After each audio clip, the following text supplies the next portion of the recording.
Hi guys, good morning. For today's session, nasaan na tayo? UP Diliman. Kasi tayo magte-tennis. I'm here with my friend, Marvin. Say hi. Marvin, ano ko siya? Office mate. Naghihintay lang kami ng free court. Wala, nakausap na rin po namin yung coach namin. So, pwede kayong kumuha ng coach, pwedeng hindi. Kung marunong na kayo, mag-rent na lang kayo ng court. Tapos, nagpaparent din naman sila ng rackets and balls. Yun. Medyo maraming tao kasi it's a Saturday and naglalaro ang tennis club members. Waiting lang. See you. See you later. Bye.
Cheers. Hello, so tennis is done. It was actually fun. It was our first time there in UP Diliman to try tennis. History lang ng aming tennis classes. Hindi pa ganong karami ang aming nagawa, so we're not experts, we're still beginners. Marvin actually inquired sa UP Tennis Club if ever pwede. And pwede naman daw, so meron lang fees na babayaran. So we went on a Saturday. Medyo maraming tao because it's a weekend and nandun yata yung UP Tennis Club. So, yun. Nakisabay lang kami. Shout out to our coach, Coach Demet. Thank you for being patient with us. Kasi parang kahit may experience na kami, we keep on forgetting the form. Lalo na kapag maraming pinagagawa, sabay-sabay, maguguluhan ka talaga. Tapos, kasi kailangan talagang sunod na sunod mo yung lahat. As in, wala kang mamali. Kundi, badminton na ginagawa mo o kaya makikita mo sa palo mo na mali siya. So, you need to do it the right way for the ball to go to the right place. And for this one, I think we will be more consistent kasi maganda yung place and mabait naman sila doon. And mas affordable siya than the private one. Yeah, so that's it. Bye.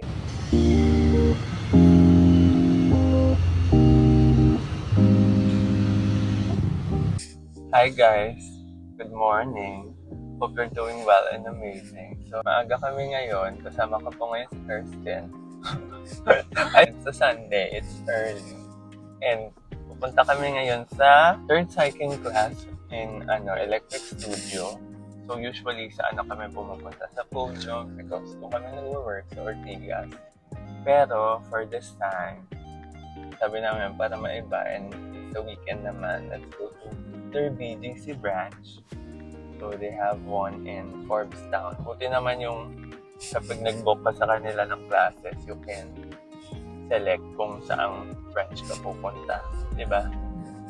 Tapos, ayun, aside from cycling, they also offer boxing classes. Tapos ganun din yung parang race. So yeah, you should check it out if you want. Okay.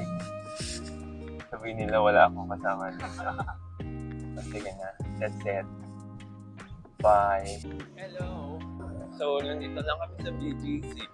Nag-park kami sa 4th strip since hindi namin sigurado kung may parking doon. Pero, yeah. Hindi nyo nakita kanina, tumawid kami sa Shibuya Cross. I know yung joke mo. Pero yeah, see you there.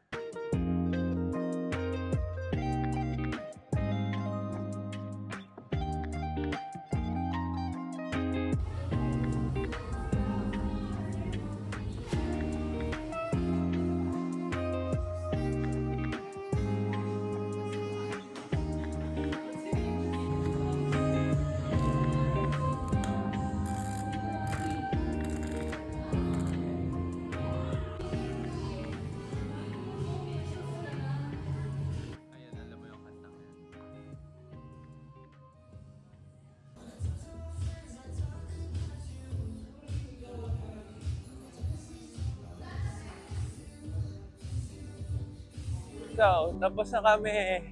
And we are here with Anna. Tapos na yung class, masaya. Power hour pala yung nabook namin. Mas okay nga. Oo nga, kasi parang may Mas ulit for us. may moment na hindi nagsa-cycling. Mabait yung coach na kadaldala namin afterwards. Nakakapagod na. Pero naka na kami. 600 calories. Oh, it's my favorite 100 list. calories Parang gaga to. Ali margarita siya. Kakain kami, tapos kahapon nagplaplano kami kung saan. So sabi, Andy daw, nag-exercise pa. We're going to eat at Wong's Place, our favorite. Ano yan? For the Chinese. Oh, sige na, bye-bye na. Bye! Bye!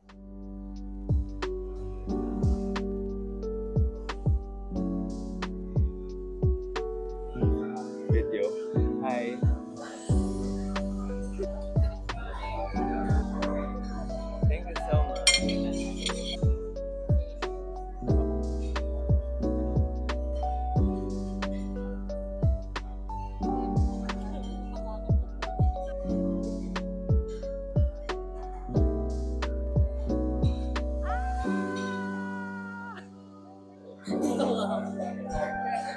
Bakit?